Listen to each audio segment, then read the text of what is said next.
The Street of Our Lady of the Fields. From The King in Yellow, by Robert W. Chambers. Chapter 1.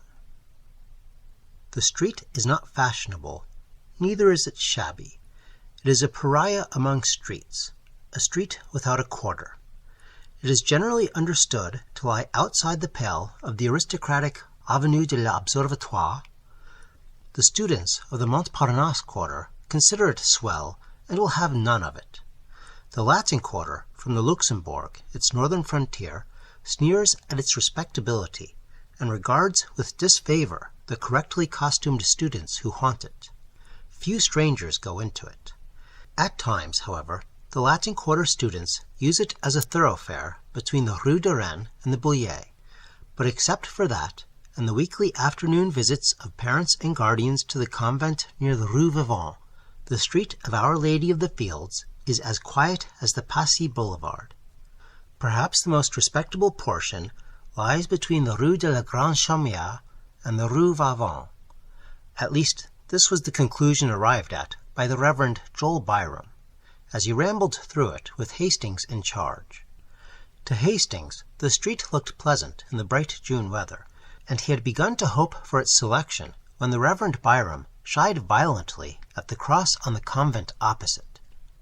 "Jesuits," he muttered. "Well," said Hastings warily, "I imagine we won't find anything better. You say yourself that vice is triumphant in Paris, and it seems to me that in every street we find Jesuits or something worse." After a moment he repeated, "Or something worse, which of course I would not notice except for your kindness in warning me." Dr. Byram sucked in his lip and looked about him. He was impressed by the evident respectability of the surroundings. Then, frowning at the convent, he took Hastings' arm and shuffled across the street to an iron gateway which bore the number 201 bis, painted in white on a blue ground. Below this was a notice printed in English: "For porter, please oppress once. For servant, please oppress twice. For parlor, please oppress thrice." Hastings touched the electric button 3 times, and they were ushered through the garden and into the parlor by a trim maid. The dining-room door, just beyond, was open, and from the table in plain view a stout woman hastily arose and came toward them. Hastings caught a glimpse of a young man with a big head and several snuffy old gentlemen at breakfast, before the door closed and the stout woman waddled into the room, bringing with her an aroma of coffee and a black poodle. "It is a pleasure to you receive," she cried. "Monsieur is English? No? American? Of course. My pension it is for Americans, certout. Here all speak English, c'est-à-dire the personnel. The servants do speak plus ou moins a little. I am happy to have you come pensionnaires." "Madame," began Dr. Byron, but he was cut short again. "Ah, yes, I know. Ah, mon Dieu, you do not speak French, but you have come to learn. My husband does speak French with the pensionnaires. We have at the moment a family Americana who learn of my husband French." Here the poodle growled at Dr. Byram, and was promptly cuffed by the mistress. "Veux-tu?" she cried with a slap. "Veux-tu? Oh, les vilains! Oh, les vilains!" "Mais, madame," said Hastings, smiling, "il n'a pas l'air très féroce." The poodle fled, and the mistress cried, "Ah, the accent! Charming! He does speak already French, like a Parisian young gentleman." Then Dr. Byram managed to get in a word or two, and gathered more or less information with regard to prices. "It is a pension serrure. My clientele is of the best. Indeed, a pension de famille, where one is at home." Then they went upstairs to examine Hastings' future quarters, test the bed springs, and arrange for the weekly towel allowance. Dr. Byram appeared satisfied. Madame Marotte accompanied them to the door and rang for the maid, but as Hastings stepped out into the gravel walk, his guide and mentor paused a moment and fixed Madame with his watery eyes. "You understand," he said, "that he is a youth of most careful bringing up, and his character and morals are without a stain. He is young, and has never been abroad. never even seen a large city, and his parents have requested me, as an old family friend living in Paris, to see that he is placed under good influences. He is to study art, but on no account would his parents wish him to live in the Latin Quarter if they knew of the immorality which is rife there." A sound like the click of a latch interrupted him, and he raised his eyes, but not in time to see the maid slap the big-headed young man behind the parlor door. Madame coughed, cast a deadly glance behind her, and then beamed on Dr. Byram. "It is well that he come here. The pension is more serious. Elle n'existe pas. It is not any," she announced with conviction. So, as there was nothing more to add, Dr. Byram joined Hastings at the gate. "I trust," he said, eyeing the convent, "that you will make no acquaintances among Jesuits." Hastings looked at the convent until a pretty girl passed before the gray facade, and then he looked at her. A young fellow with a paint-box and canvas came swinging along, stopped before the pretty girl, said something during a brief but vigorous handshake, at which they both laughed, and he went his way, calling back, "À tes mains, Valentine," as in the same breath she cried, "À tes mains." Valentine, thought Hastings, what a quaint name, and he started to follow the Reverend Joel Byram, who was shuffling towards the nearest tramway station. Chapter 2. "And are you pleased is Paris, Monsieur Rostand?" demanded Madame Marotte the next morning, as Hastings came into the breakfast-room of the pension, rosy from his plunge in the limited bath above. "I am sure I shall like it," he replied, wondering at his own depression of spirits. The maid brought him coffee and rolls. He returned the vacant glance of the big-headed young man and acknowledged diffidently the salutes of the snuffy old gentleman. He did not try to finish his coffee, and sat crumbling a roll, unconscious of the sympathetic glances of Madame Marotte, who had tact enough not to bother him. Presently a maid entered with the tray on which were balanced 2 bowls of chocolate, and the snuffy old gentleman leered at her ankles. The maid deposited the chocolate at a table near the window and smiled at Hastings. Then a thin young lady, followed by her counterpart in all except ears, marched into the room and took the table near the window. They were evidently American, but Hastings, if he expected any sign of recognition, was disappointed. To be ignored by compatriots intensified his depression. He fumbled with his knife and looked at his plate. The thin young lady was talkative enough. She was quite aware of Hastings' presence, ready to be flattered if he looked at her. But on the other hand, she felt her superiority, for she had been 3 weeks in Paris, and he, it was easy to see, had not yet unpacked his steamer trunk. Her conversation was complacent. She argued with her mother upon the relative merits of the Louvre and the Bon Marché, but her mother's part of the discussion was mostly confined to the observation, "Why, Susie!" The snuffy old gentleman had left the room in a body, outwardly polite and inwardly raging. They could not endure the Americans, who filled the room with their chatter. The big-headed young man looked after them with a knowing cough, murmuring, "Gay old birds." "They looked like bad old men, Mr. Blodden," said the girl. To this Mr. Blodden smiled and said, "They've had their day," in a tone which implied that he was now having his. "And that's why they all have baggy eyes," cried the girl. "I think it's a shame for young gentlemen." "Why, Susie!" said the mother, and the conversation lagged. After a while, Mr. Blodden threw down the Petit Journal, which he daily studied at the expense of the house, and turning to Hastings, started to make himself agreeable. He began by saying, "I see you are an American." To this brilliant and original opening, Hastings, deadly homesick, replied gratefully, and the conversation was judiciously nourished by observations from Miss Susie Byng, distinctly addressed to Mr. Blodden. In the course of events, Miss Susie, forgetting to address herself exclusively to Mr. Blodden, and Hastings replying to her general question, the entente cordiale was established, and Susie and her mother extended a protectorate over what was clearly neutral territory. Mr. Hastings, you must not desert the pension every evening as Mr. Blodden does. Paris is an awful place for young gentlemen, and Mr. Blodden is a horrid cynic." Mr. Blodden looked gratified. Hastings answered, "I shall be at the studio all day, and I imagine I shall be glad enough to come back at night." Mr. Blodden, who, at a salary of $15 a week, acted as agent for the Pewley Manufacturing Company of Troy, New York, smiled a skeptical smile and withdrew to keep an appointment with a customer on the Boulevard Magenta. Hastings walked into the garden with Mrs. Byng and Susie, and, at their invitation, sat down in the shade before the iron gate. The chestnut trees still bore their fragrant spikes of pink and white, and the bees hummed along the roses trellised on the white-walled house. A faint freshness was in the air, the watering carts moved up and down the street, and a clear stream bubbled over the spotless gutters of the Rue de la Grande Chaumière.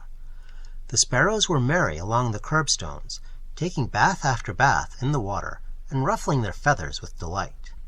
In a walled garden across the street, a pair of blackbirds whistled among the almond trees. Hastings swallowed the lump in his throat, for the song of the birds and the ripple of water in a Paris gutter brought back to him the sunny meadows of Millbrook. "That's a blackbird," observed Miss Byng. "See him there on the bush with pink blossoms. He's all black except his bill, and that looks as if it had been dipped in an omelette, as some Frenchman says." "Why, Susie," said Mrs. Byng. "That garden belongs to a studio inhabited by 2 Americans," continued the girl serenely, "and I often see them pass. They seem to need a great many models, mostly young and feminine." "Why, Susie!" "Perhaps they prefer painting that kind, but I don't see why they should invite 5, with 3 more young gentlemen, and all get into 2 cabs and drive away singing. This street," she continued, "is dull. There is nothing to see except the garden, and a glimpse of the Boulevard Montparnasse through the Rue de la Grande Chaumière. No one ever passes except a policeman. There is a convent on the corner." "I thought it was a Jesuit college," began Hastings, but was at once overwhelmed with a Baedeker description of the place, ending with, "On one side stand the palatial hotels of Jean-Paul Laurens and Guillaume Bouguereau, and opposite, in the little passage Stanislas, Carolus Duran paints the masterpieces which charm the world." The blackbird burst into a ripple of golden throaty notes, and from some distant green spot in the city an unknown wild bird answered with a frenzy of liquid trills, until the sparrows paused in their ablutions to look up with restless chirps. Then a butterfly came and sat on a cluster of heliotrope and waved his crimson-banded wings in the hot sunshine. Hastings knew him for a friend, and before his eyes there came a vision of tall mulleins and scented milkweed alive with painted wings, a vision of a white house and woodbine-covered piazza, a glimpse of a man reading and a woman leaning over the pansy bed, and his heart was full. He was startled a moment later by Miss Byng. "I believe you are homesick." Hastings blushed. Miss Byng looked at him with a sympathetic sigh and continued, "Whenever I felt homesick at first, I used to go with Mamma and walk in the Luxembourg Gardens. I don't know why it is, but those old-fashioned gardens seem to bring me nearer home than anything in this artificial city." "But they are full of marble statues," said Mrs. Byng mildly. "I don't see the resemblance myself." "Where is the Luxembourg?" inquired Hastings after a silence. "Come with me to the gate," said Miss Byng. He rose and followed her, and she pointed out the Rue Vavant at the foot of the street. "You pass by the convent to the right," she smiled, and Hastings went.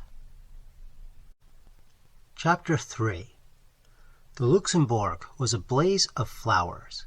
He walked slowly through the long avenues of trees, past mossy marbles and old-time columns, and threading the grove by the bronze lion, came upon the tree-crowned terrace above the fountain.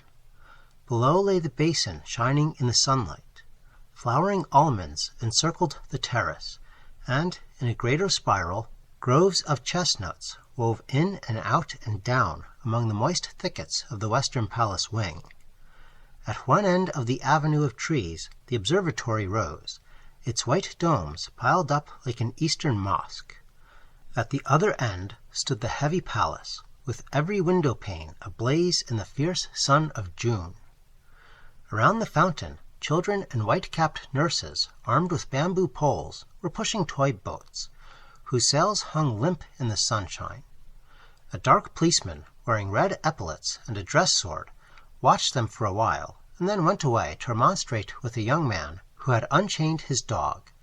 The dog was pleasantly occupied in rubbing grass and dirt into his back while his legs waved into the air. The policeman pointed at the dog. He was speechless with indignation. "Well, Captain?" smiled the young fellow. "Well, Monsieur Student," growled the policeman. "What do you come and complain to me for?"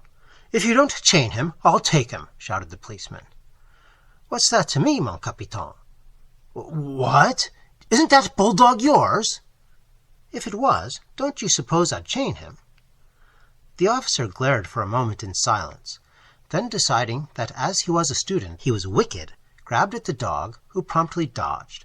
Around and around the flower beds they raced, and when the officer came too near for comfort, the bulldog cut across the flower bed, which perhaps was not playing fair. The young man was amused, and the dog also seemed to enjoy the exercise.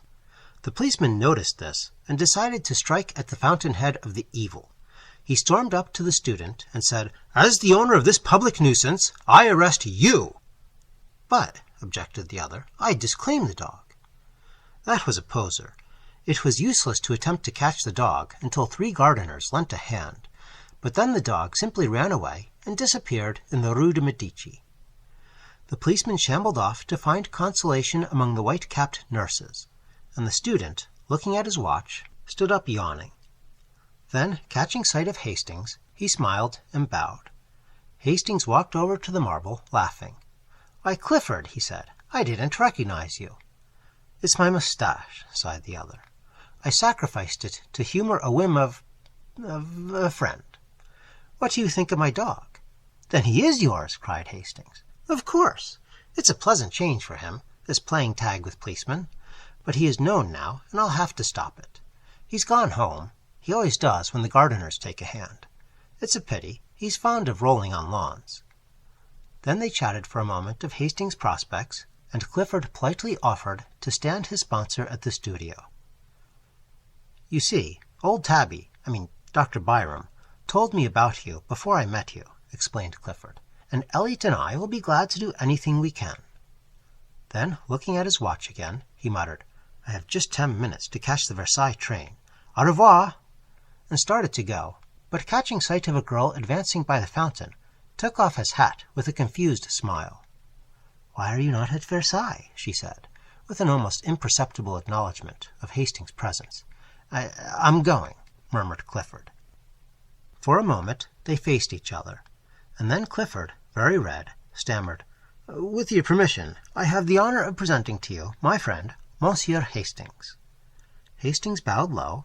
She smiled very sweetly, but there was something of malice in the quiet inclination of her small Parisian head. "I could have wished," she said, "that Monsieur Clifford might spare me more time when he brings with him so charming an American." Must I go, Valentine?" began Clifford. "Certainly," she replied. Clifford took his leave with very bad grace, wincing. Then she added, "And give my dearest love to Cecile." As he disappeared in the Rue d'Assas, the girl turned as if to go, but then suddenly remembering Hastings, looked at him and shook her head. "Monsieur Clifford is so perfectly harebrained," she smiled. "It is embarrassing sometimes. You have heard, of course, all about his success at the Salon." He looked puzzled, and she noticed it. "You have been to the Salon, of course." "Why, no," he answered. "I only arrived in Paris 3 days ago." She seemed to pay little heed to his explanation, but continued. "Nobody imagined he had the energy to do anything good. But on varnishing day the Salon was astonished by the entrance of Monsieur Clifford, who strolled about as bland as you please, with an orchid in his buttonhole and a beautiful picture on the line." She smiled to herself at the reminiscence, and looked at the fountain. Monsieur Bouguereau told me that Monsieur Julien was so astonished that he only shook hands with Monsieur Clifford in a dazed manner, and actually forgot to pat him on the back. Fancy, she continued with much merriment, fancy Papa Julien forgetting to pat one on the back. Hastings, wondering at her acquaintance with the great Bouguereau, looked at her with respect. "May I ask," he said diffidently, "whether you are a pupil of Bouguereau?" "I," she said in some surprise. Then she looked at him curiously. Was he permitting himself the liberty of joking on such short acquaintance? His pleasant, serious face questioned hers. "Tiens," she thought, "what a droll man." "You surely study art," he said. She leaned back on the crooked stick of her parasol and looked at him. "Why do you think so?" "Because you speak as if you did." "You are making fun of me," she said, "and it is not good taste." She stopped, confused, as he colored to the roots of his hair. "How long have you been in Paris?" she said at length. 3 days, he replied gravely. But surely you are not a nouveau. You speak French too well." Then, after a pause, "Really, you are a nouveau." "I am," he said. She sat down on the marble bench lately occupied by Clifford, and tilting her parasol over her small head, looked at him. "I don't believe it." He felt the compliment, and for a moment hesitated to declare himself one of the despised. Then, mustering up his courage, he told her how new and green he was, and all with the frankness which made her blue eyes open very wide, and her lips part in the sweetest of smiles. "You have never seen a studio?" "Never." "Nor a model?" "No." "How funny," she said solemnly. Then they both laughed. "And you," he said, "have seen studios?" "Hundreds." "And models?" "Millions." "And you know Bouguereau?" "Yes, and Henner, and Constant, and Lorenz, and Puvis de Chavannes, and Dagnan, and Courtois, and all the rest of them." "And yet you say you are not an artist." "Pardon," she said gravely. "Did I say I was not?" "Won't you tell me?" He hesitated. At first she looked at him, shaking her head and smiling. Then of a sudden her eyes fell, and she began tracing figures with her parasol in the gravel at her feet. Hastings had taken a place on the seat, and now, with his elbows on his knees, sat watching the spray drifting above the fountain jet. A small boy, dressed as a sailor, stood poking his yacht and crying, "I won't go home! I won't go home!" His nurse raised her hands to heaven. Just like a little American boy, thought Hastings, and a pang of homesickness shot through him. Presently the nurse captured the boat, and the small boy stood at bay. "Monsieur René, when you decide to come here, you may have your boat." The boy backed away scowling. "Give me my boat, I say," he cried, "and don't call me René. My name's Randall, and you know it." "Hello," said Hastings. "Randall, that's English." "I am American," announced the boy in perfectly good English, turning to look at Hastings. "And she's such a fool, she calls me René because Mama calls me Ranny." Here he dodged the exasperated nurse and took up his station behind Hastings, who laughed, and catching him around the waist, lifted him into his lap. "One of my countrymen," he said to the girl beside him. He smiled when he spoke, but there was a queer feeling in his throat. "Don't you see the stars and stripes on my yacht?" demanded Randall. Sure enough, the American colors hung limply under the nurse's arm. "Oh," cried the girl, "he is charming," and impulsively stooped to kiss him, but the infant Randall wriggled out of Hastings' arms, and his nurse pounced upon him with an angry glance at the girl. She reddened, and then bit her lips as the nurse, with eyes still fixed on her, dragged the child away, and ostentatiously wiped his lips with her handkerchief. Then she stole a look at Hastings, and bit her lip again. "What an ill-tempered woman," he said. "In America, most nurses are flattered when people kiss their children." For an instant she tipped the parasol to hide her face, then closed it with a snap and looked at him defiantly. "Do you think it strange that she objected?" "Why not?" he said in surprise. Again she looked at him with quick, searching eyes. His eyes were clear and bright, and he smiled back, repeating, "Why not?" "You are droll," she murmured, bending her head.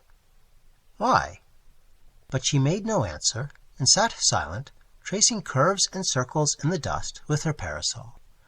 After a while he said, "I am glad to see that young people have so much liberty here. I understood that the French were not at all like us. You know, in America, or at least where I live in Millbrook, girls have every liberty, go out alone and receive their friends alone, and I was afraid I should miss it here. But I see how it is now, and I am glad I was mistaken." She raised her eyes to his and kept them there. He continued pleasantly, "Since I have sat here, I have seen a lot of pretty girls walking alone on the terrace there. And then you are alone too. Tell me, for I do not know French customs, do you have the liberty of going to the theatre without a chaperone?" For a long time she studied his face, and then with a trembling smile said, "Why do you ask me?" "Because you must know, of course," he said gaily. "Yes," she replied indifferently, "I know." He waited for an answer, but getting none, decided that perhaps she had misunderstood him. "I hope you don't think I mean to presume on our short acquaintance," he began. "In fact, it is very odd, but I don't know your name. When Mr. Clifford presented me, he only mentioned mine. Is that the custom in France?" "It is the custom in the Latin Quarter," she said with a queer light in her eyes. Then suddenly she began talking almost feverishly. "You must know, Monsieur Hastings, that we are all un peu sans gêne here in the Latin Quarter. We are very bohemian, and etiquette and ceremony are out of place. It was for that Monsieur Clifford presented you to me with small ceremony, and left us together with less. Only for that, and I am his friend, and I have many friends in the Latin Quarter, and we all know each other very well, and I am not studying art, but... "But what?" he said, bewildered. "I shall not tell you. It is a secret," she said with an uncertain smile. On both cheeks a pink spot was burning, and her eyes were very bright. Then in a moment her face fell. "Do you know Monsieur Clifford very intimately?" "Not very." After a while she turned to him, grave and a little pale. "My name is Valentine Tissot. Might I ask a service of you on very short acquaintance?" "Oh," he cried, "I should be honored." "It is only this," she said gently. "It is not much. Promise me not to speak to Monsieur Clifford about me. Promise me that you will speak to no one about me." "I promise," he said, greatly puzzled. She laughed nervously. "I wish to remain a mystery. It is a caprice." "But," he began, I had hoped that you might give Monsieur Clifford permission to bring me, to present me, at your house." My house?" she repeated. "I mean, where you live. In fact, to present me to your family."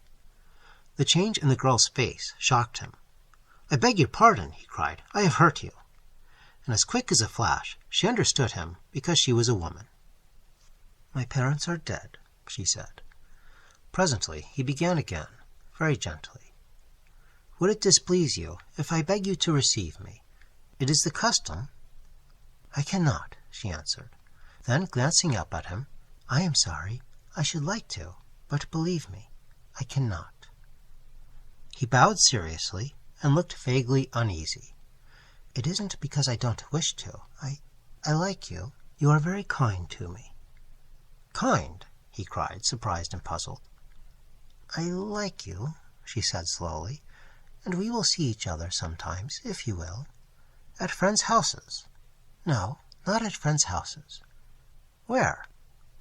"Here," she said with defiant eyes. "Why," he cried, "in Paris you are much more liberal in your views than we are." She looked at him curiously. "Yes, we are very bohemian." "I think it is charming," he declared.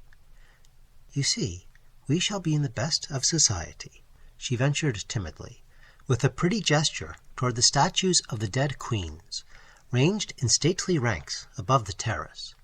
He looked at her, delighted, and she brightened at the success of her innocent little pleasantry. "Indeed," she smiled, "I shall be well chaperoned, because, you see, we are under the protection of the gods themselves. Look, there are Apollo and Juno and Venus on their pedestals. counting them on her small gloved fingers, and Ceres, and Hercules, but I can't make it out. Hastings turned up to look at the winged god under whose shadow they were seated. "Why, it's love," he said. Chapter 4. "There is a nouveau here," drawled Lafaa, leaning around his easel and addressing his friend Bowles. "There is a nouveau here who is so tender and green and appetizing that heaven help him if he should fall into a salad bowl." "Hayseed?" inquired Bowles, plastering in a background with a broken palette knife and squinting at the effect with approval. "Yes, Squeedunk or Oshkosh, and how he ever grew up among the daisies and escaped the cows, heaven alone knows." Bowles rubbed his thumb across the outlines of his study to throw in a little atmosphere, as he said, glared at the model, pulled at his pipe, and finding it out, struck a match with his neighbor's back to relight it. "His name," continued Lafaa, hurling a bit of bread at the hat rack, "his name is Hastings. He is a berry. He knows no more about the world," and here Mr. Lafaa's face spoke volumes for his own knowledge of that planet, "than a maiden cat on its first moonlight stroll." Bowles, now having succeeded in lighting his pipe, repeated the thumb touch on the other edge of the study and said, "Ah!" "Yes," continued his friend, "and would you imagine it, he seems to think that everything here goes on as it does in his damned little backwoods ranch at home. Talks about the pretty girls who walk alone in the street, says how sensible it is, and how French parents are misrepresented in America. Says that for his part he finds French girls, and he confessed to only knowing one, as jolly as American girls. I tried to set him right, tried to give him a pointer as to what sort of ladies walk about alone or with students, and he was either too stupid or too innocent to catch on. Then I gave it to him straight, and he said I was a vile-minded fool and marched off." "Did you assist him with your shoe?" inquired Bowles, languidly interested. "Well, no. He called you a vile-minded fool." "He was correct," said Clifford, from his easel in front. What do you mean?" demanded Lafaa, turning red. "That," replied Clifford. "Who spoke to you? Is this your business?" sneered Bowles, but nearly lost his balance as Clifford swung about and eyed him. "Yes," he said slowly, "it's my business." No one spoke for some time. Then Clifford sang out, "I say, Hastings!" And when Hastings left his easel and came around, he nodded toward the astonished Lafaa. "This man has been disagreeable to you, and I want to tell you that any time you feel inclined to kick him, why, I will hold the other creature." Hastings, embarrassed, said, "Why, no, I don't agree with his ideas. Nothing more." Clifford said, "Naturally," and slipping his arm through Hastings, strolled about with him and introduced him to several of his own friends, at which all the nouveaux opened their eyes with envy, and the studio were given to understand that Hastings, although prepared to do menial work as the latest nouveau, was already within the charmed circle of the old, respected and feared, the truly great. The rest finished, the model resumed his place, and work went on in a chorus of songs and yells and every ear-splitting noise which the art student utters when studying the beautiful. 5 o'clock struck. The model yawned, stretched and climbed into his trousers, and the noisy contents of 6 studios crowded through the hall and down into the street. 10 minutes later, Hastings found himself on top of a Montrouge tram, and shortly afterward was joined by Clifford. They climbed down at the Rue Gay-Lussac. "I always stop here," observed Clifford. "I like the walk through the Luxembourg." "By the way," said Hastings, "how can I call on you when I don't know where you live?" "Why, I live opposite you." "What? The studio in the garden, where the almond trees are, and the blackbirds?" "Exactly," said Clifford. "I'm with my friend Elliot." Hastings thought of the description of the 2 American artists which he had heard from Miss Susie Byng, and looked blank. Clifford continued, "Perhaps you had better let me know when you think of coming, so that I will be sure to be there," he ended rather lamely. "I shouldn't care to meet any of your model friends there," said Hastings, smiling. You know, my ideas are rather straight-laced. I suppose you would say puritanical. I shouldn't enjoy it, and wouldn't know how to behave." "Oh, I understand," said Clifford, but added with great cordiality, "I'm sure we'll be friends, although you may not approve of me and my set. But you will like Severn and Selby, because, well, they're like yourself, old chap." After a moment, he continued, "There is something I want to speak about. You see, when I introduced you, last week, in the Luxembourg, to Valentine—" "Not a word!" cried Hastings, smiling. "You must not tell me a word of her." "Why?" "No, not a word," he said gaily. "I insist. Promise me upon your honor you will not speak of her until I give you permission." "Promise?" "I promise," said Clifford, amazed. "She is a charming girl. We had such a delightful chat after you left, and I thank you for presenting me. But not another word about her until I give you permission." "Oh," murmured Clifford. "Remember your promise," he smiled, as he turned into his gateway. Clifford strolled across the street, and, traversing the ivy-colored alley, entered his garden. He felt for a studio key, muttering, I wonder. But of course he doesn't." He entered the hallway, and fitting the key into the door, stood staring at the 2 cards tacked over the panels. Vauxhall Clifford, Richard Osborne Elliot. Why the devil doesn't he want me to speak of her? He opened the door, and, discouraging the caresses of 2 brindle bulldogs, sat down on the sofa. Elliot sat smoking and sketching with a piece of charcoal by the window. "Hello," he said, without looking around. Clifford gazed absently at the back of his head, murmuring, I'm afraid that man is too innocent." "I say, Elliot," he said at last. "Hastings, you know the chap that old Tabby Byram came around here to tell us about, the day you had to hide Colette in the armoire." "Yes, what's up?" "Oh, nothing. He's a brick." "Yes," said Elliot, without enthusiasm. "Don't you think so?" demanded Clifford. "Why, yes, but he is going to have a tough time when some of his illusions are dispelled. More shame to those who dispel them. Yes, wait until he comes to pay his call on us, unexpectedly, of course." Clifford looked virtuous and lighted a cigar.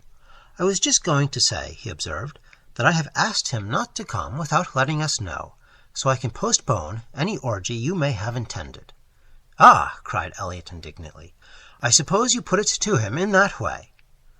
"Not exactly," grinned Clifford. Then more seriously, "I don't want anything to occur here to bother him. He's a brick, and it's a pity we can't be more like him." "I am," observed Elliot complacently, "only living with you." "Listen," cried the other. "I have managed to put my foot in it in great style. Do you know what I've done? Well, the first time I met him in the street, or rather, it was in the Luxembourg, I introduced him to Valentine." "Did he object?" "Believe me," said Clifford solemnly, "this rustic Hastings has no more idea that Valentine is Valentine than he has that he himself is a beautiful example of moral decency in a quarter where morals are as rare as elephants. I heard enough in a conversation between that blackguard Laffa and the little immoral eruption Bowles to open my eyes. I tell you, Hastings is a trump. He's a healthy, clean-minded young fellow, bred in a small country village, brought up with the idea that saloons are way stations to hell, and as for women—" "Well?" demanded Elliot. "Well," said Clifford, "his idea of the dangerous woman is probably a painted Jezebel." "Probably," replied the other. "He's a trump," said Clifford, "and if he swears the world is as good and pure as his own heart, I'll swear he's right." Elliot rubbed his charcoal on his file to get a point, and turned to his sketch, saying, "He will never hear any pessimism from Richard Osborne E." "He's a lesson to me," said Clifford. Then he unfolded a small perfumed note, written on rose-colored paper, which had been lying on the table before him. He read it, smiled, whistled a bar or two for Miss Elliot, and sat down to answer it on his best cream-laid note-paper. When it was written and sealed, he picked up his stick and marched up and down the studio 2 or 3 times, whistling. "Going out?" inquired the other, without turning. "Yes," he said, but lingered a moment over Elliot's shoulder, watching him pick out the lights in a sketch with a bit of bread. "Tomorrow is Sunday," he observed, after a moment's silence. "Well," said Elliot, "have you seen Colette?" "No. I will tonight. She and Rowden and Jacqueline are coming to Boulogne. I suppose you and Cecile will be there." "Well, no," replied Clifford. "Cecile dines at home tonight, and I had an idea of going to Mignon's." Elliot looked at him with disapproval. "You can make all the arrangements for La Roche without me," he continued, avoiding Elliot's eyes. "What are you up to now?" "Nothing," protested Clifford. "Don't tell me," replied his chum with scorn. "Fellows don't rush off to Mignon's when the set dine at Boulon's. Who is it now?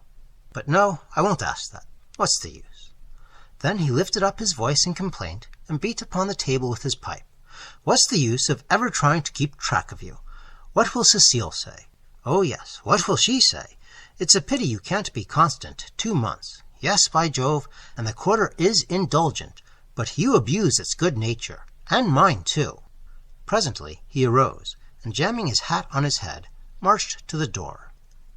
"Heaven alone knows why anyone puts up with your antics, but they all do, and so do I. If I were Cecile, or any of the other pretty fools after whom you've toddled and will, in all human probabilities, continue to toddle, I say, if I were Cecile, I'd spank you. Now I'm going to Boulon's, and as usual, I shall make excuses for you and arrange the affair. And I don't care a continental where you are going, but, by the skull of that studio skeleton, if you don't turn up tomorrow with your sketching kit under one arm and Cecile under the other, if you don't turn up in good shape, I'm done with you, and the rest can think what they please. Good night." Clifford said good night with as pleasant a smile as he could muster, and then sat down with his eyes on the door. He took out his watch and gave Elliot 10 minutes to vanish, then rang the concierge's call, murmuring, oh dear, why the devil do I do it?" "Alfred," he said, as that gimlet-eyed person answered the call, "make yourself clean and proper, Alfred, and replace your sabots with a pair of shoes. Then put on your best hat and take this letter to the big white house in the Rue du Dragon. There is no answer, mon petit Alfred." The concierge departed with a snort in which unwillingness for the errand and affection for Monsieur Clifford were blended. Then, with great care, the young fellow arrayed himself in all the beauties of his and Elliot's wardrobe. He took his time about it, and occasionally interrupted his toilet to play his banjo or make pleasing diversion for the bulldogs by gambolling about on all fours. "I've got 2 hours before me," he thought, and borrowed a pair of Elliot's silken footgear, with which he and the dogs played ball until he decided to put them on.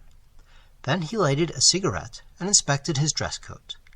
When he'd emptied it of 4 handkerchiefs, a fan, and a pair of crumpled gloves as long as his arm, he decided it was not suited to add éclat to his charms, and cast about in his mind for a substitute. Elliot was too thin, and anyway his coats were now under lock and key. Rowden probably as badly off as himself. Hastings was the man, but when he threw on a smoking jacket and sauntered over to Hastings' house, he was informed that he had been gone over an hour. "Now, where in the name of all that's reasonable could he have gone?" muttered Clifford, looking down the street. The maid didn't know, so he bestowed upon her a fascinating smile and lounged back to the studio. Hastings was not far away. The Luxembourg is within 5 minutes' walk of the Rue Notre-Dame-des-Champs, and there he sat under the shadow of a winged god, and there he had sat for an hour, poking holes in the dust and watching the steps which lead from the northern terrace to the fountain. The sun hung, a purple globe, above the misty hills of Meudon. Long streamers of clouds, touched with rose, swept low on the western sky, and the dome of the distant Invalides burned like an opal through the haze. Behind the palace, the smoke from a high chimney mounted straight into the air, purple until it crossed the sun, where it changed to a bar of smoldering fire. High above the darkening foliage of the chestnuts, the twin towers of St. Sulpice rose, an ever-deepening silhouette. A sleepy blackbird was caroling in some near thicket, and pigeons passed and repassed with the whisper of soft winds in their wings. The The light of the palace windows had died away, and the dome of the Pantheon swam aglow above the northern terrace, a fiery Valhalla in the sky, while below in grim array, along the terrace ranged, the marble ranks of queens looked out into the west. From the end of the long walk by the northern facade of the palace came the noise of omnibuses and the cries of the street. Hastings looked at the palace clock. 6, and his own watch agreed with it. He fell to poking holes in the gravel again. A constant stream of people passed between the Odeon and the fountain, priests in black with silver-buckled shoes, line soldiers, slouchy and rakish, neat girls without hats bearing milliners' boxes, students with black portfolios and high hats, students with berets and big canes, nervous, quick-stepping officers, symphonies in turquoise and silver, ponderous, jangling cavalrymen all over dust, pastry cook's boys skipping along with utter disregard for the safety of the basket balanced on the impish head, and then the lean outcast, the shambling Paris tramp, slouching with shoulders bent and little eye furtively scanning the ground for smoker's refuse. All these moved in a steady stream across the fountain circle and out into the city by the Odeon, whose long arcades were now beginning to flicker with gas jets. The melancholy bells of St. Sulpice struck the hour, and the clock tower of the palace lighted up. Then hurried steps sounded across the gravel, and Hastings raised his head. "How late you are," he said, but his voice was hoarse, and only his flushed face told how long had seemed the waiting. She said, "I was kept. Indeed, I was so much annoyed, and I may only stay a moment." She sat down beside him, casting a furtive glance over her shoulder at the god upon the pedestal. What a nuisance, that intruding Cupid still there. "Wings and arrows, too," said Hastings, unheeding her motion to be seated. "Wings," she murmured. "Oh, yes, to fly away with when he's tired of his play. Of course, it was a man who conceived the idea of wings. Otherwise Cupid would have been insupportable." "Do you think so?" "Ma foi, it's what men think." "And women?" "Oh," she said, with a toss of her small head, "I really forget what we were speaking of." "We were speaking of love," said Hastings. "I was not," said the girl. Then looking up at the marble god, "I don't care for this one at all. I don't believe he knows how to shoot his arrows. No, indeed, he is a coward. He creeps up like an assassin in the twilight. I don't approve of cowardice," she announced, and turned her back on the statue. "I think," said Hastings quietly, "that he does shoot fairly. Yes, and even gives one warning." "Is it your experience, Monsieur Hastings?" He looked straight into her eyes and said, "He is warning me." "Heed the warning, then," she cried, with a nervous laugh. As he spoke, she stripped off her gloves and then carefully proceeded to draw them on again. When this was accomplished, she glanced at the palace clock, saying, "Oh dear, how late it is," furled her umbrella, then unfurled it, and finally looked at him. "No," he said, "I shall not heed his warning." "Oh dear," she sighed again, still talking about that tiresome statue. Then, stealing a glance at his face, I suppose you are in love." "I don't know," he muttered. "I suppose I am." She raised her head with a quick gesture. "You seem delighted at the idea," she said, but bit her lip, and trembled as his eyes met hers. Then sudden fear came over her, and she sprang up, staring at the gathering shadows. "Are you cold?" he said. But she only answered, oh dear, it is late, so late. I must go. Good night." She gave him her gloved hand a moment, and then withdrew it with a start. "What is it?" he insisted. "Are you frightened?" She looked at him strangely. No, not frightened.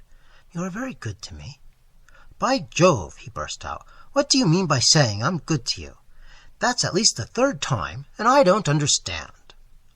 The sound of a drum from a guardhouse at the palace cut him short. "Listen," she whispered. "They are going to close. It's late, oh so late."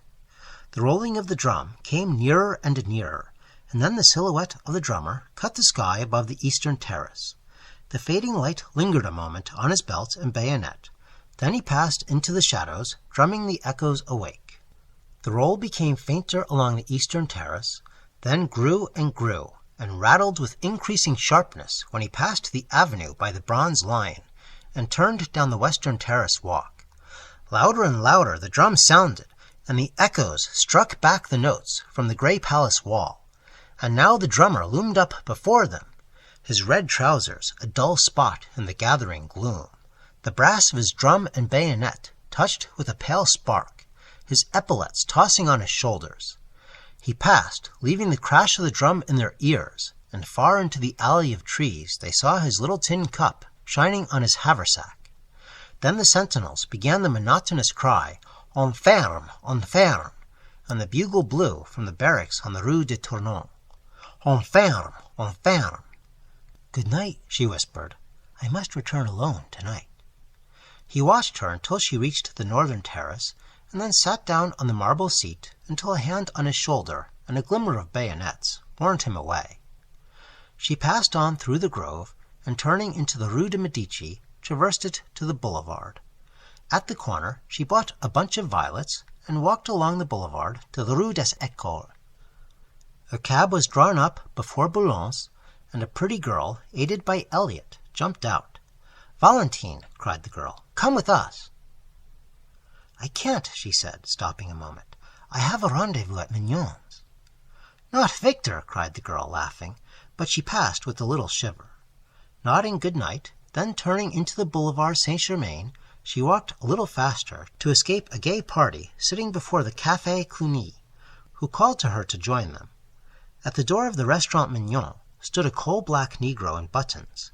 He took off his peaked cap as she mounted the carpeted stairs.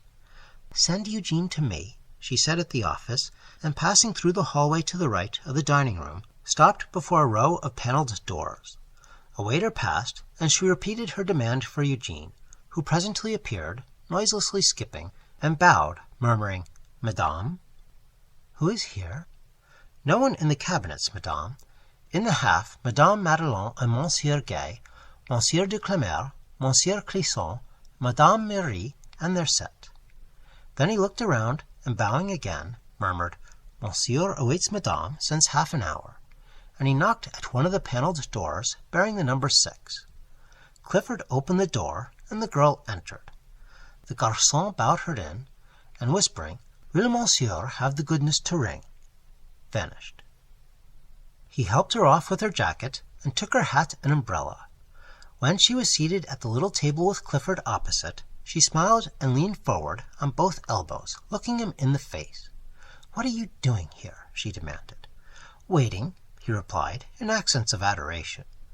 For an instant she turned and examined herself in the glass. The wide blue eyes, the curling hair, the straight nose, and short curled lip flashed in the mirror an instant only, and then its depths reflected her pretty neck and back. "Thus do I turn my back on vanity," she said, and then leaning forward again, "What are you doing here?" "Waiting for you," repeated Clifford, slightly troubled. "And Cecile?" "Now don't, Valentine. Do you know," she said calmly, "I dislike your conduct." He was a little disconcerted, and rang for Eugene to cover his confusion. The soup was bisque, and the wine pommery, and the courses followed each other with the usual regularity until Eugene brought coffee, and there was nothing left on the table but a small silver lamp. "Valentine," said Clifford, after having obtained permission to smoke, "is it the vaudeville or the El Dorado? Or both, or the Nouveau Cirque, or—" "It is here," said Valentine. "Well," he said, greatly flattered, "I'm afraid I couldn't amuse you." "Oh, yes, you are funnier than the El Dorado." "Now see here, don't guy me, Valentine. You always do, and you know what they say, a good laugh kills." "What?" Love and all that." She laughed until her eyes were moist with tears. "Tiens," she cried, "he is dead, then." Clifford eyed her with growing alarm. "Do you know why I came?" she said. "No," he replied uneasily, "I don't." "How long have you made love to me?" "Well," he admitted, somewhat startled, "I should say for about a year." "It is a year, I think. Are you not tired?" He did not answer. "Don't you know that I like you too well to ever fall in love with you?" she said. "Don't you know that we are too good comrades, too old friends for that? And were we not, do you think that I do not know your history, Monsieur Clifford?" Don't be sarcastic," he urged. "Don't be unkind, Valentine." "I'm not. I'm kind. I'm very kind. To you and to Cecile. Cecile is tired of me." "I hope she is," said the girl, "for she deserves a better fate. Tiens, do you know your reputation in the quarter? Of the inconstant, the most inconstant, utterly incorrigible, and no more serious than a gnat on a summer night. Poor Cecile." Clifford looked so uncomfortable that she spoke more kindly. "I like you. You know that. Everybody does. You're a spoiled child here. Everything is permitted you, and everyone makes allowance, but everyone cannot be a victim to caprice." "Caprice!" he cried. "By Jove, if the girls of the Latin Quarter are not capricious—" Never mind about that. You must not sit in judgment. You, of all men. Why are you here tonight? Oh," she cried, "I will tell you why. Monsieur receives a little note. He sends a little answer. He dresses in his conquering raiment." "I don't," said Clifford, very red. "You do, and it becomes you," she retorted with a faint smile. Then again, very quietly, "I am in your power, but I know I am in the power of a friend. I have come to acknowledge it to you here, and it is because of that I am here to beg of you a favor." Clifford opened his eyes, but said nothing. "I am in great distress of mind. It is Monsieur Hastings." "Well?" said Clifford, in some astonishment. "I want to ask you," she continued in a low voice, "I want to ask you to, in case you should speak of me before him, not to say... "I shall not speak of you to him," he said quietly. Can you prevent others?" "I might, if I was present. May I ask why?" "That is not fair," she murmured. "You know how he considers me, as he considers every woman. You know how different he is from you and the rest. I have never seen such a man as Monsieur Hastings." He let his cigarette go out unnoticed. "I am almost afraid of him, afraid he should know what we all are in the Quarter. Oh, I do not wish him to know. I do not wish him to turn from me, to cease from speaking to me as he does. You and the rest cannot know what it has been to me. I could not believe him. I could not believe he was so good and noble. I do not wish him to know so soon. He will find out, sooner or later. He will find out for himself, and then he will turn away from me. Why," she cried passionately, "why should he turn from me, and not from you?" Clifford, much embarrassed, eyed his cigarette. The girl rose, very white. "He is your friend. You have a right to warn him." "He is my friend," he said at length. They looked at each other in silence. Then she cried, "By all that I hold to me most sacred, you need not warn him." "I shall trust your word," he said pleasantly. Chapter 5. The month passed quickly for Hastings, and left few definite impressions after it. It did leave some, however. One was a painful impression of meeting Mr. Blodden on the Boulevard des Capucines, in company with a very pronounced young person, whose laugh dismayed him. And when at last he escaped from the café where Mr. Blodden had hauled him to join them in a bock, he felt as if the whole boulevard was looking at him, and judging him by his company. Later, an instinctive conviction regarding the young person with Mr. Blodden sent the hot blood into his cheek, and he returned to the pension in such a miserable state of mind that Miss Byng was alarmed and advised him to conquer his homesickness at once. Another impression was equally vivid. One Saturday morning, feeling lonely, his wanderings about the city brought him to the Gare Saint-Lazare. It was early for breakfast, but he entered the Hôtel Terminus and took a table near the window. As he wheeled about to give his order, a man passing rapidly along the aisle collided with his head, and looking up to receive the expected apology, was met instead by a slap on the shoulder and a hearty, "What the deuce are you doing here, old chap?" It was Rawdon, who seized him and told him to come along. So, mildly protesting, he was ushered into a private dining room, where Clifford, rather red, jumped up from the table and welcomed him with a startled air, which was softened by the unaffected glee of Rawdon and the extreme courtesy of Eliot. The latter presented him to 3 bewitching girls who welcomed him so charmingly and seconded Rawdon in his demand that Hastings should make one of the party, that he consented at once. While Eliot briefly outlined the projected excursion to La Roche, Hastings delightedly ate his omelette and returned the smiles of encouragement from Cecile and Colette and Jacqueline. Meantime, Clifford, in a bland whisper, was telling Rawdon what an ass he was. Poor Rawdon looked miserable until Eliot, divining how affairs were turning, frowned on Clifford and found a moment to let Rawdon know that they were all going to make the best of it. "You shut up," he observed to Clifford. "It's fate, and that settles it." "It's Rawdon, and that settles it," murmured Clifford, concealing a grin. For after all, he was not Hastings' wet nurse. So it came about that the train which left the Gare Saint-Lazare at 9:15 a.m.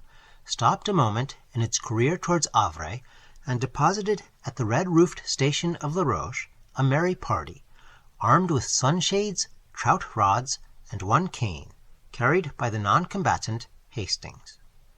Then, when they had established their camp in a grove of sycamores which bordered the little river Epte, Clifford, the acknowledged master of all that pertained to sportsmanship, took command. "You, Rawdon," he said, "divide your flies with Eliot, and keep an eye on him, or else he'll be trying to put on a float and sinker. Prevent him by force from grubbing about for worms." Eliot protested, but was forced to smile in the general laugh. "You make me ill," he asserted. "Do you think this is my first trout?" "I shall be delighted to see your first trout," said Clifford, and dodging a fly-hook, hurled with intent to hit, proceeded to sort and equip 3 slender rods destined to bring joy and fish to Cecile, Colette, and Jacqueline. With perfect gravity, he ornamented each line with 4 split shot, a small hook, and a brilliant quill float. "I shall never touch the worms," announced Cecile with a shudder. Jacqueline and Colette hastened to sustain her, and Hastings pleasantly offered to act in the capacity of general baiter and taker off of fish. But Cecile, doubtless fascinated by the gaudy flies in Clifford's book, decided to accept lessons from him in the true art, and presently disappeared up the Epte with Clifford in tow. Eliot looked doubtfully at Colette. "I prefer gudgeons," said that damsel with decision, "and you and Monsieur Rawdon may go away when you please. May they not, Jacqueline?" "Certainly," responded Jacqueline. Eliot, undecided, examined his rod and reel. "You've got your reel on wrong side up," observed Rawdon. Eliot wavered and stole a glance at Colette. I've decided not to flip the flies about just now," he began. "There's the pole that Cecile left." "Don't call it a pole," corrected Rawdon. "Rod, then," continued Eliot, and started off in the wake of the 2 girls, but was promptly collared by Rawdon. "No, you don't. Fancy a man fishing with a float and sinker when he has a fly rod in his hand. You come along." Where the placid little Epte flows down between its thickets to the Seine, a grassy bank shadows the haunt of the gudgeon, and on this bank sat Colette and Jacqueline, and chattered and laughed and watched the swerving of the scarlet quills, while Hastings, his hat over his eyes, his head on a bank of moss, listened to their soft voices, and gallantly unhooked the small and indignant gudgeon when a flash of a rod and a half-suppressed scream announced a catch. The sunlight filtered through the leafy thickets, awaking to song the forest birds. Magpies in spotless black and white flirted past, alighting nearby with a hop and bound and twitch of the tail. Blue and white jays with rosy breasts shrieked through the trees, and a low-sailing hawk wheeled among the fields of ripening wheat, putting to flight flocks of twittering hedge birds. Across the Seine, a gull dropped on the water like a plume. The air was pure and still. Scarcely a leaf moved. Sounds from a distant farm came faintly, the shrill cock-crow and dull baying. Now and then, a steam tug with big raking smoke pipe, bearing the name Dieppe 27, plowed up the river, dragging its interminable train of barges, or a sailboat dropped down with the current towards sleepy Rouen.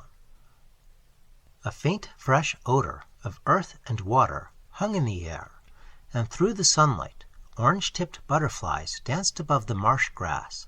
Soft, velvety butterflies flapped through the mossy woods. Hastings was thinking of Valentine.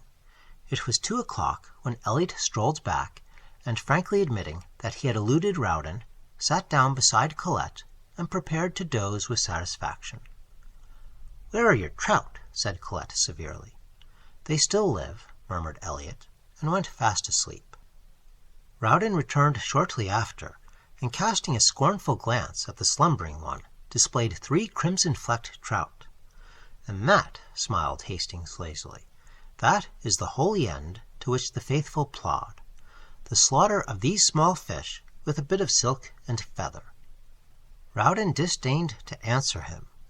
Colette caught another gudgeon and awoke Elliot, who protested and gazed about for the lunch baskets as Clifford and Cecile came up demanding instant refreshment. Cecile's skirts were soaked, and her gloves were torn, but she was happy, and Clifford, dragging out a 2-pound trout, stood still to receive the applause of the company. "Where the deuce did you get that?" demanded Elliot. Cecile, wet and enthusiastic, recounted the battle, and then Clifford eulogized her powers with the fly, and, in proof, produced from his creel a defunct chub, which, he observed, just missed being a trout. They were all very happy at luncheon, and Hastings was voted charming. He enjoyed it immensely, only it seemed to him at moments that flirtation went further in France than in Millbrook, Connecticut, and he thought that Cecile might be a little less enthusiastic about Clifford, that perhaps it would be quite as well if Jacqueline sat further away from Rawdon, and that possibly Colette could have, for a moment at least, taken her eyes from Elliot's face.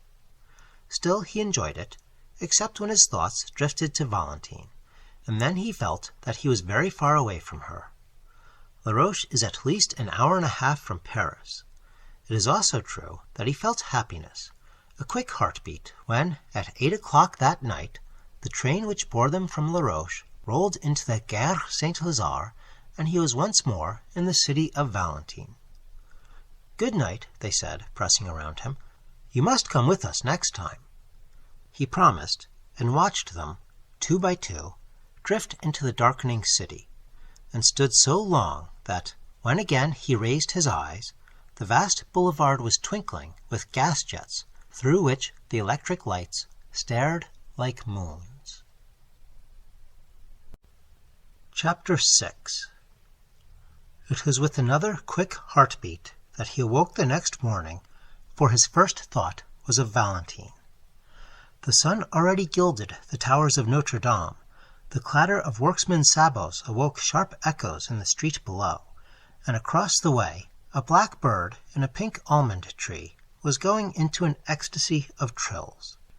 He determined to awake Clifford for a brisk walk in the country, hoping later to beguile that gentleman into the American church for his soul's sake.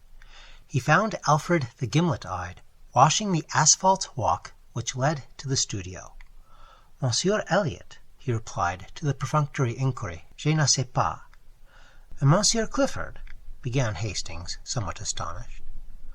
"Monsieur Clifford," said the concierge with fine irony, "will be pleased to see you, as he retired early.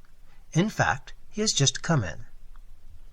Hastings hesitated while the concierge pronounced a fine eulogy on people who never stayed out all night, and then came battering at the lodge gate during hours which even a gendarme held sacred to sleep. He also discoursed eloquently upon the beauties of temperance, and took an ostentatious draught from the fountain in the court. "I do not think I will come in," said Hastings. "Pardon, monsieur," growled the concierge, Perhaps it would be well to see Monsieur Clifford. He possibly needs aid. Me he drives forth with hairbrushes and boots. It is a mercy if he has not set fire to something with his candle." Hastings hesitated for an instant, but swallowing his dislike of such a mission, he walked slowly through the ivy-colored alley and across the inner garden to the studio. He knocked. Perfect silence. Then he knocked again, and this time something struck the door from within with a crash. "That," said the concierge, "was a boot." He fitted his duplicate key into the lock and ushered Hastings in. Clifford, in disordered evening dress, sat on the rug in the middle of the room. He held in his hand a shoe, and did not appear astonished to see Hastings. "Good morning. Do you use Pear's soap?" he inquired, with a vague wave of his hand and a vaguer smile. Hastings' heart sank. "For heaven's sake," he said, "Clifford, go to bed. Not while that Alfred pokes his shaggy head in here and I have a shoe left."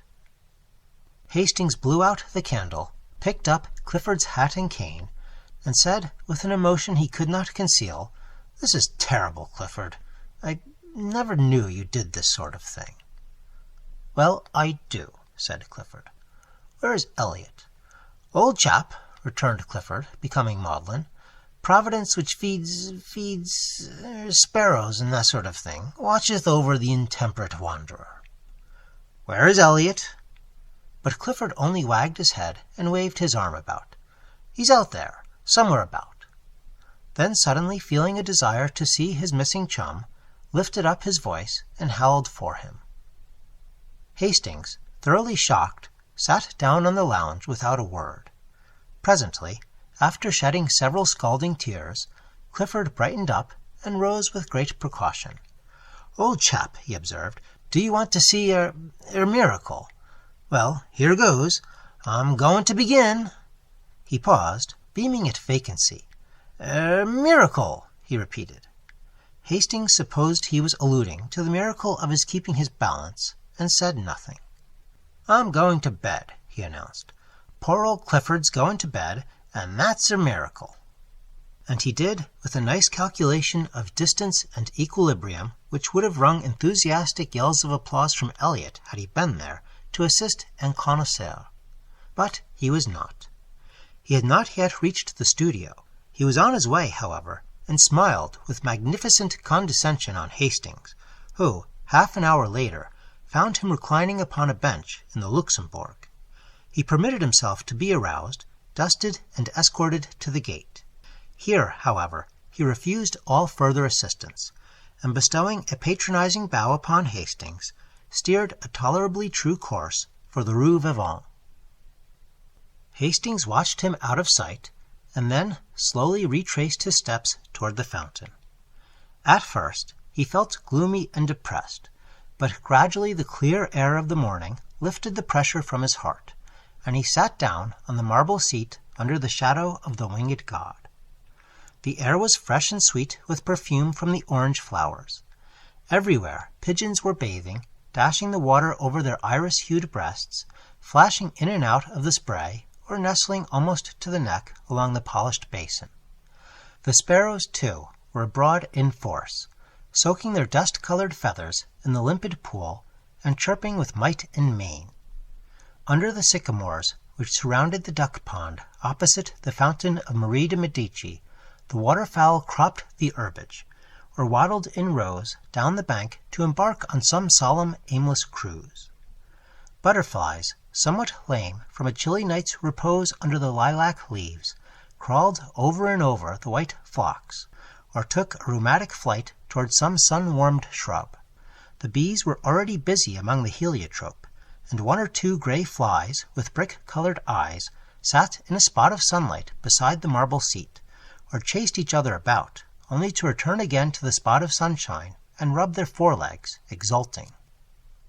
The sentries paced briskly before the painted boxes, pausing at times to look toward the guardhouse for the relief.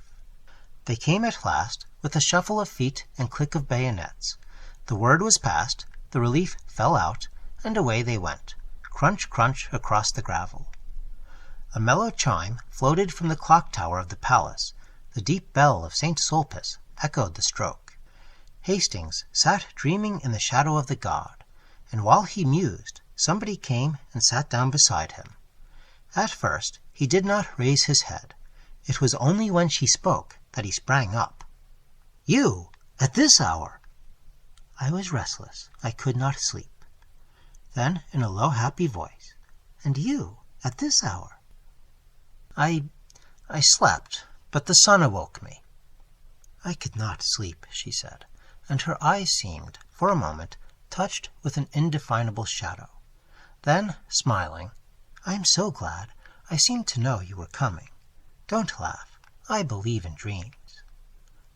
"Did you really dream of my being here?" "I think I was awake when I dreamed it," she admitted. Then for a time they were mute, acknowledging by silence the happiness of being together. And after all, their silence was eloquent, for faint smiles and glances born of their thoughts crossed and recrossed until lips moved and words were formed, which seemed almost superfluous. What they said was not very profound. Perhaps the most valuable jewel that fell from Hastings' lips bore direct reference to breakfast. "I have not yet had my chocolate," she confessed. "But what a material man you are."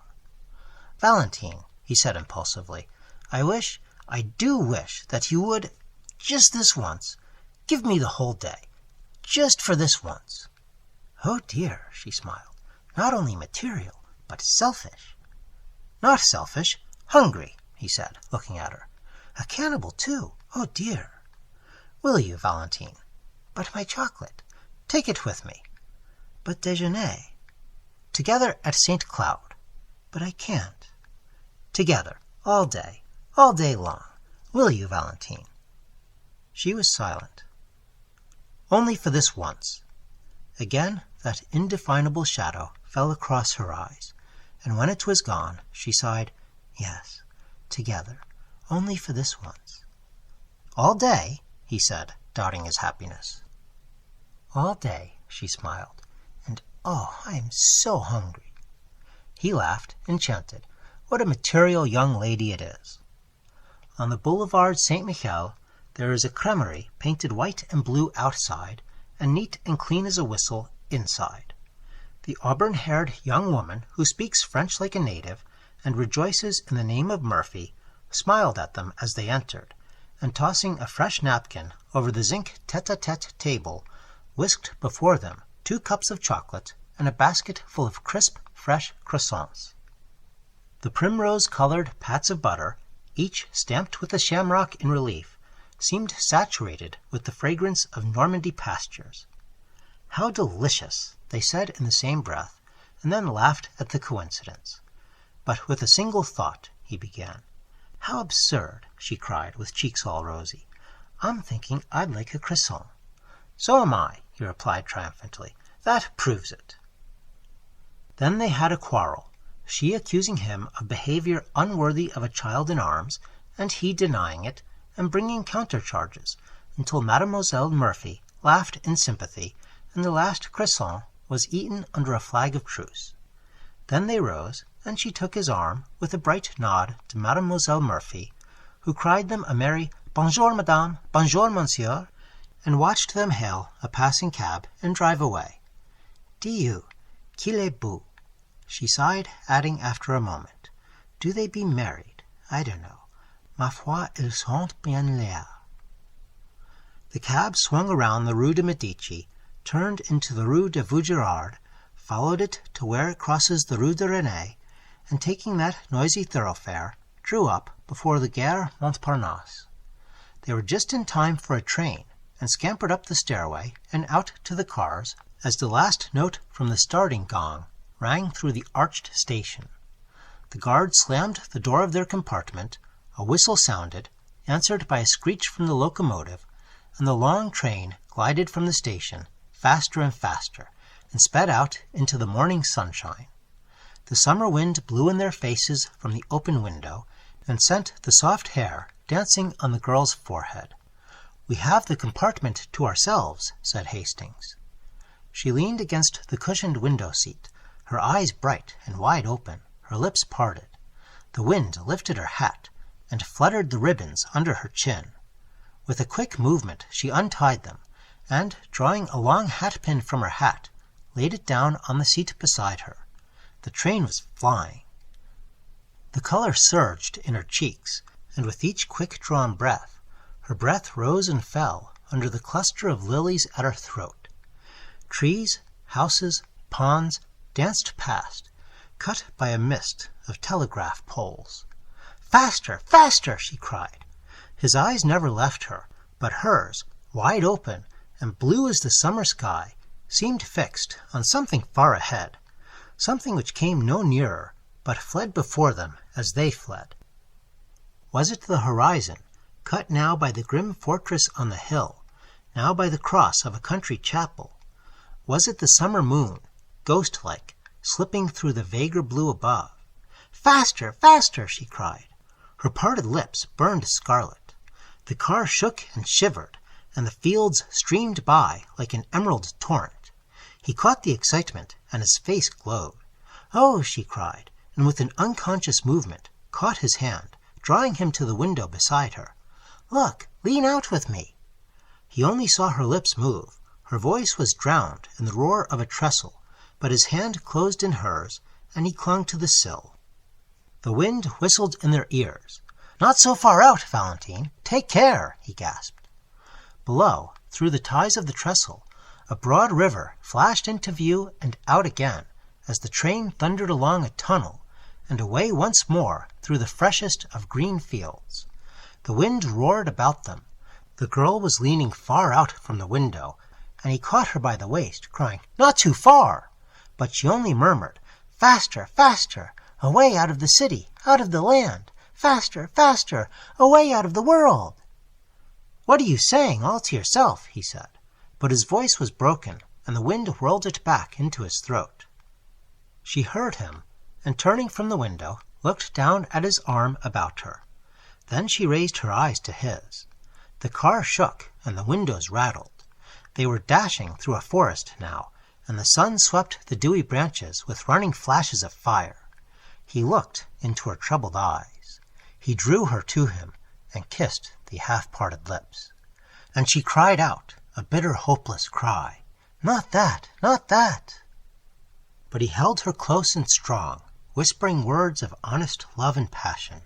And when she sobbed, "Not that! Not that! I've promised! You must know I'm not worthy." In the purity of his own heart, her words were, to him, meaningless then, meaningless forever after. Presently her voice ceased, and her head rested on his breast. He leaned against the window, his ears swept by the furious wind, his heart in a joyous tumult. The forest was past, and the sun slipped from behind the trees, flooding the earth again with brightness. She raised her eyes and looked out into the world from the window. Then she began to speak, but her voice was faint, and he bent his head close to hers and listened. "I cannot turn from you. I am too weak. You were long ago my master, master of my heart and soul. I have broken my word to one who trusted me, but I have told you all. What matters the rest?" He smiled at her innocence, and she worshipped his. She spoke again. "Take me or cast me away. What matters it? Now with the word you can kill me, and it might be easier to die than to look upon happiness as great as mine." He took her in his arms. "Hush, what are you saying? Look out at the sunlight, the meadows and the streams. We shall be very happy in so bright a world." She turned to the sunlight. From the window, the world below seemed very fair to her. Trembling with happiness, she sighed, "Is this the world? Then I have never known it." "Nor have I. God forgive me," he murmured. Perhaps it was our gentle Lady of the Fields who forgave them both.